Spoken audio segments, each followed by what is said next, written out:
Welcome back to the table, and yes, today we're taking a look at a few different guns. Actually, we're taking a look at one guns, but I have extra ones here for comparison sakes.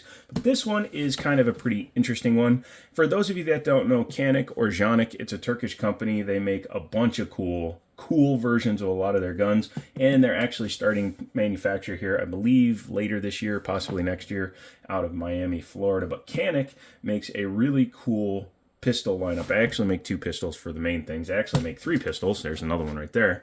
But they make the TP9 and the Meta. The Meta is their newest version of their guns, and that's the one we're going to be taking a look at today. This one in particular is called the Signature series. It's the Mete SF in 9mm, because currently 9mm is all they do. Would be interesting to see them do a 45 or a 10 mil. But inside this really nice case, you get a shit ton of stuff, and I do apologize for saying it that way, but it's kind of hard to say it any other way. This is a really cool package. Also, I'm not on the couch today, so, you know, if you're liking that, leave me a comment saying, hey, we don't need no stinking couch, or get back on the couch, bro. Get back on the couch. I might do that. We'll see what happens, but I think we've outlived the couch.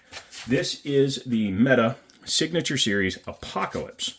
As you can see, it's available for about $765. This one came from Liberty Arms on loan. It will be going back, so you can buy it if you wish. I was thinking about it, but I've got the SFT Pro, so I don't need to buy another Canik right this moment, unless you guys want to get subscribed, do all that stuff, maybe become members, and then you will help me be able to get stuff like this for the channel. Also, there may be stuff coming in the future. We'll see what happens. But inside this case, very nice foam. You got everything you need to run the thing.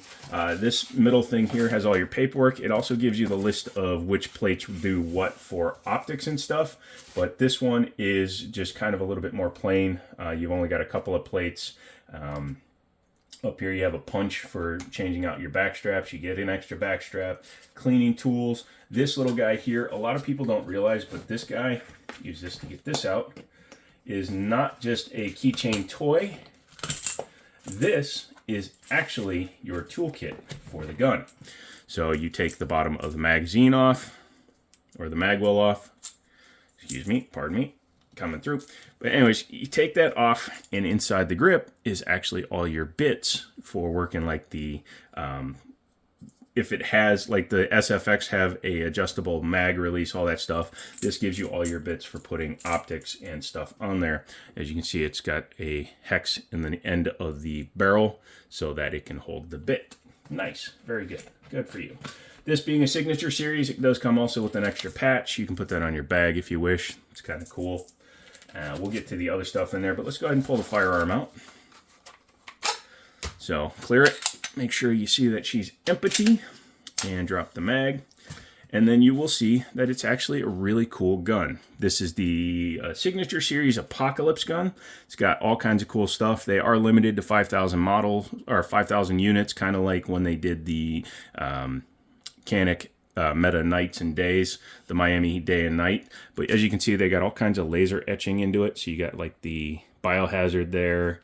On the top of the slide, it says Superior, which is just kind of interesting to put in there. On this side, you've got Signature Series embed or laser cut into there, and of course Canik's call out and all that stuff. Very, very interesting. The coloring on it is again very interesting. A little bit of like a splatter pattern, and then up top you have that distressed stainless kind of a look inside the box. So you do get that mag, and you also get this mag. So these both have regular floor plates on it, because this is just an SF. If it was an SFX or anything like that, it would have one standard, one extended. Comes with your standard now for the industry speed loader. So you just push down, drop around, pull out. Get rid of this. Actually, don't get rid of it. Just leave it in the goddamn box. Spend 40 bucks, get an Uplula. This is okay, but a Uplula will save your hands even more than this guy will. Sorry, it's a high horse, I know, but I like riding on it. Again, some extras that you get in this guy. Comes with a fixed kind of a 45 or 70 degree blade. Really cool. It's fixed in place so you can run it this way. So if you're working on stuff, you got to whittle some wood, or if you want to, you can run it like that, lock it in with your finger, you know, for when you have to say hi to your friends. But yeah, pretty interesting. Has a little sheath over it. I would have liked to see an actual sheath, so it just has a blade protector. I would have liked to see an actual sheath in here. It also comes with a actual Zippo branded lighter. in the same finish with the same etching on there. So as you can see, it says Signature Series on there, and it looks distressed. Even has the serial number or not the serial number, but the production number. So this is 4955. This is right near the end of the production for the gun. Not 100% sure which distributor had it, but pretty interesting. In terms of size, it's kind of Glock 19 size. In fact, this is one thing that I'm going to be using this desk for a lot more, is keeping demonstration guns kind of out. So as you can see, this is actually a Glock 17, but I wanted to show you the overall size of the slide is actually the same as a 17, where the grip is just a little bit shorter. It's actually very close to my 17, but as you can see, where the difference is in the back there. You can see the size of the grip is different. But yeah, so overall, the top is the same length as a 17, same length barrel and everything. The bottom is a 15. So it's kind of like, what is that, the 47 that just came out? Decent gun, Glock 17. I mean, it's a Glock. I've done a couple things. I threw the magwell and then the Warrior Land light on there. Very bright. You can still get them. Look at that. I haven't charged it since I got it. Still, it's dropped from 500 to 300 lumens because it's not fully charged, but not bad. In terms of comparing to another gun, this one's actually my carry gun, so we'll rack that round out of there, show it's clear. In terms of size versus like a 1911, 1911 obviously has the longer, but only by a little bit, but it's the grip frame. Again, the hand holds, the angle, the front strap is about the same as a 1911, and then with the raised rear main spring, you can see that this one, which has the medium rear grip on it, actually sits in your hand about the same. So I like it. Like I said, nice little stand to have for all your stuff. Maybe I'll link it down below. Also, I dropped a round on the ground. Dropped a round on the ground. He likes to rhyme every time. Also, no matter what 1911 you're using, use a good goddamn mag. Tired of seeing people saying, oh, my gun jams, but I use $7 mags. No, use a $30 mag. Guess what? Your gun's going to run better.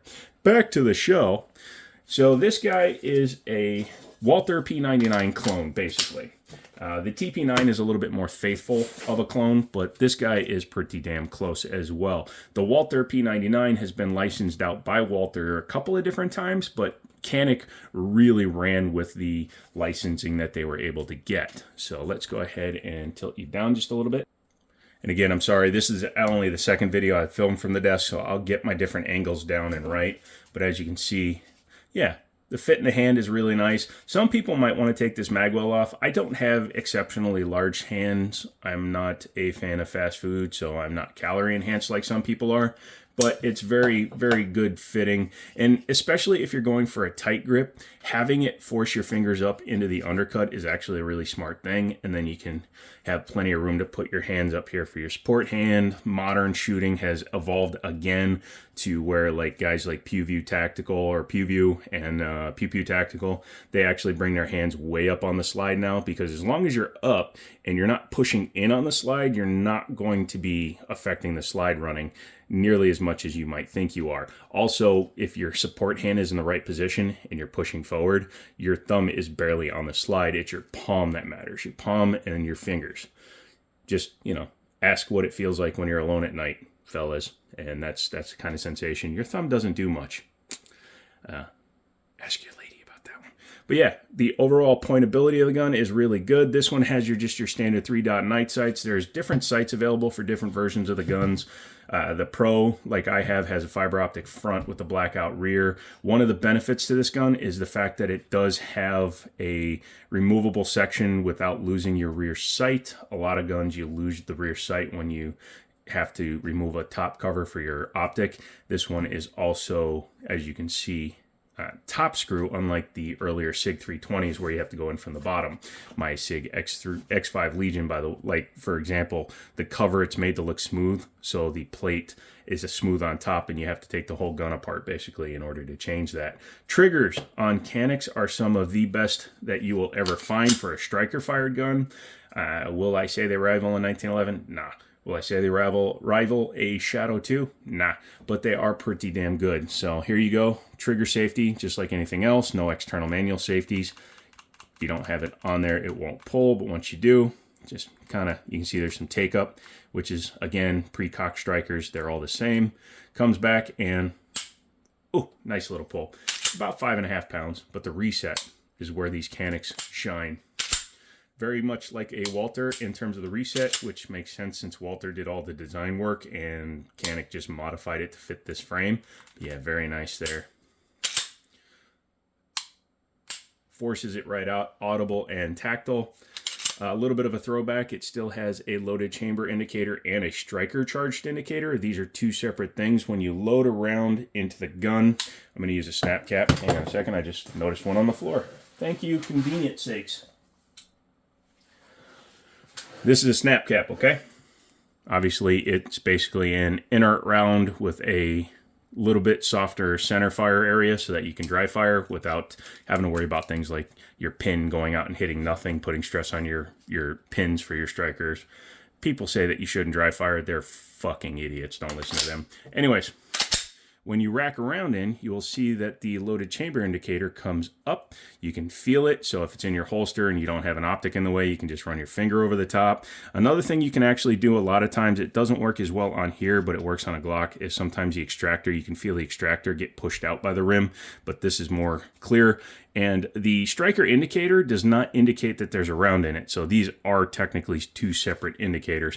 As you can see, once you pull, the striker indicator goes home, but since the gun obviously is inert, it still shows that there is a something in the chamber. So go ahead and drop that out. We'll drop the mag. What do you say we take her apart? By the way, if you're liking this newer format, the way we're sitting, just let me know by leaving me a thumbs up or a comment.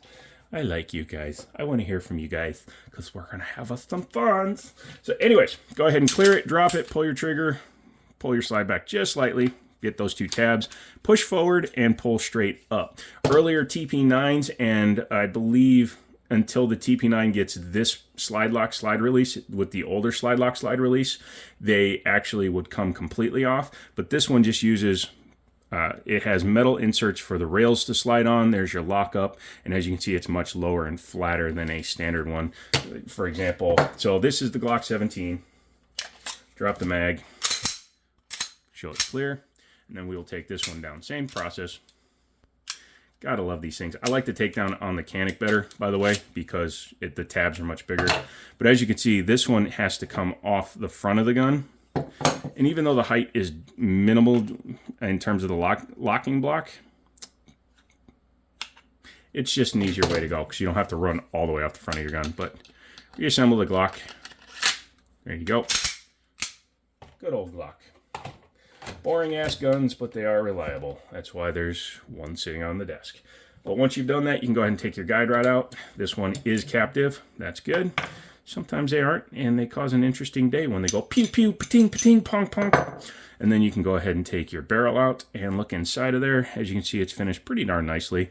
Got some additional lightning cuts and things like that. They have holes drilled into the back of the slide. Obviously, your screws of different length will go in there. You do have a roll pin retained extractor. Not a big fan of those, but you know, they are what they are.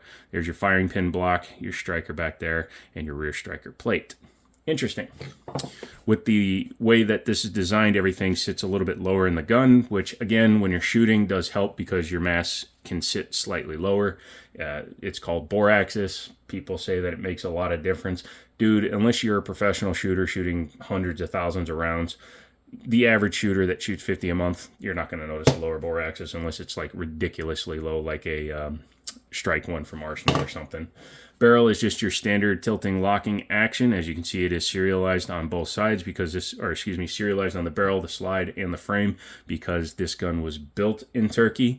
I'm not sure if they're going to continue the triple serialization when they start building them in Miami. But if they do, that would be interesting. Also like that this is actually a pretty weighty guide rod. I mean, you know, actually has some weight to it because this helps put some of the weight to the front of the gun, which again can help mitigate with some of your felt recoil impulse. Like I said, it's not going to make it perfect, but it ain't bad. So don't make the mistake that a lot of rookies will and try to slide the whole thing on like that. It does ride on the slide rails, but if you do that, you're going to jam up on all this crap here. What you want to do is come and you'll see the ejector there. Just make sure that the void that's in the top of the slide is back here.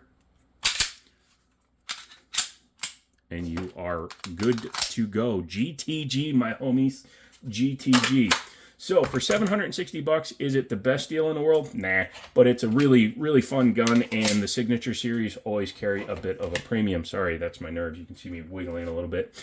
But for 760 bucks, you get a gun that only 5,000 copies of it were made. Sometimes they'll do a re-release, but they'll have a different number range. And you can pick one up for yourself. If you're an avid Canik collector, yeah, because, you know, if you're a member of a $150,000 a year gun club, you definitely have Caniks. No, if you're a Canik collector or you're a different design gun collector, you may want to just try picking one of these up. Will the finish hold up when you're shooting it? Who cares? It's a distressed finish. I like it. I think it's cool. I like that they give you a holster. They give you a speed loader, and they give you all that stuff right in the box because it helps you get going. I like the knife. I like the lighter. I'm sure there's people on eBay that would probably sell those. And I bet you there's some fools out there that would pay upwards of $100 just for that. So if you don't care about it being a complete collection, you could always save yourself $100 and swap all that shiz out. So that is the Canik Mete Signature Series Apocalypse. If you like this video, make sure to leave a like, comment, subscribe. Check out Liberty Arms. Google them, Harrisonburg, Virginia. Obviously, I'm not allowed to link them, but just check them out when you have some time. Tell them I sent you if you call. And who knows? If you really ask nicely and it's something we have in stock, maybe I'll sign it for you and reduce its value by 50%. That's it. That's this one. Next one we're probably going to look at is one that I'm actually buying for the channel. I made up my mind as I was playing with it this weekend, and it will be this guy. You'll see what it is in another video. So come back for that. Let me know what you guys think down below. Love you guys. Check you guys next time. And as always, I'll talk to you later.